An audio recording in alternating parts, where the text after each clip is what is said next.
Welcome back for another Cooking with Cam. I know what you're thinking, something's different. I got a haircut. And today we're making the delicious blueberry and mint refresher using ingredients from the Pelican Bay commissary where I've been staying for the last year. And today, I'm gonna murder your thirst with this summertime cocktail. Now, most people think that getting arrested for a crime means you're guilty, but the only thing I'm guilty of is making a killer drink.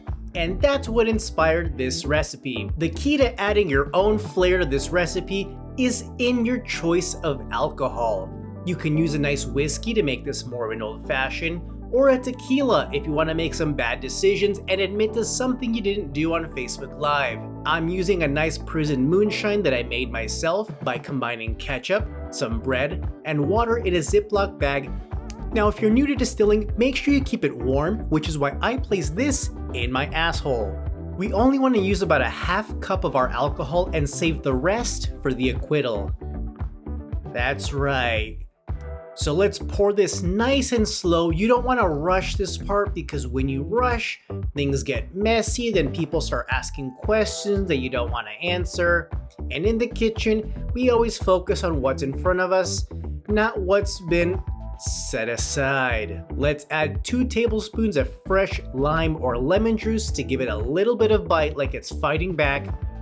Now this drink is missing a little bit of freshness, which is why we're gonna add some mint.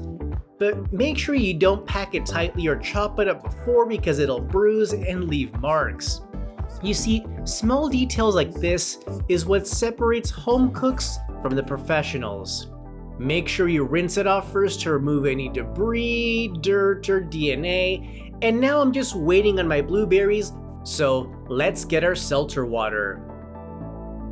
Hey man, I need the seltzer. Give me your pillow. You said 3 cigarettes, that's all I have. Then no seltzer. You better give it to me. Or else what? That's right. What do you want?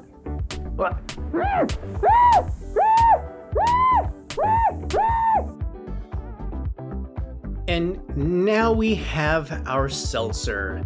See, cooking requires adapting to your ingredients and never sacrificing on quality, which is why you never get a cheap knife or a seltzer.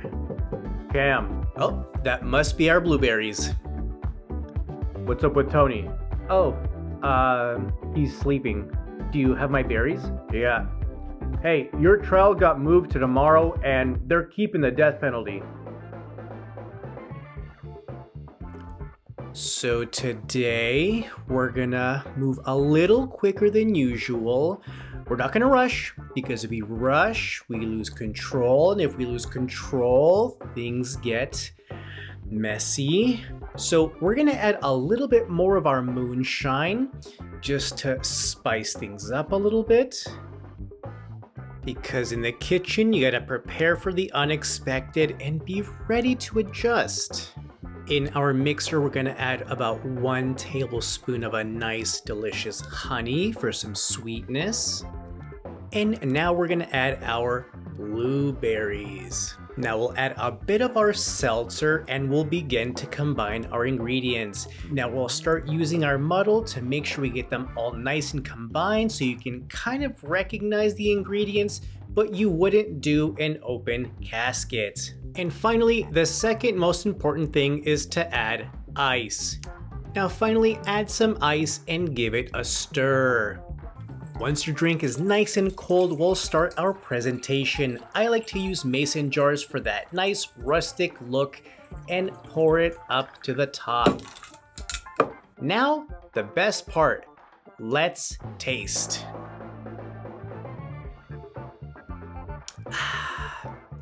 So something tells me this might be my last drink for a while, so we're gonna go big and add a little bit more of our moonshine for that extra kick.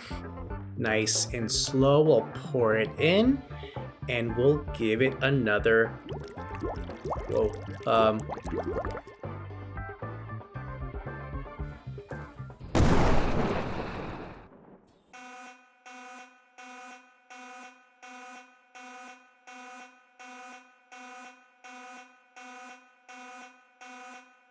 Well, that about wraps up this summertime refresher, and when we come back, I'll show you how to skin and prepare raccoon steaks while running from the FBI. Until next time. It's cooking with Cam. It's cooking with Cam.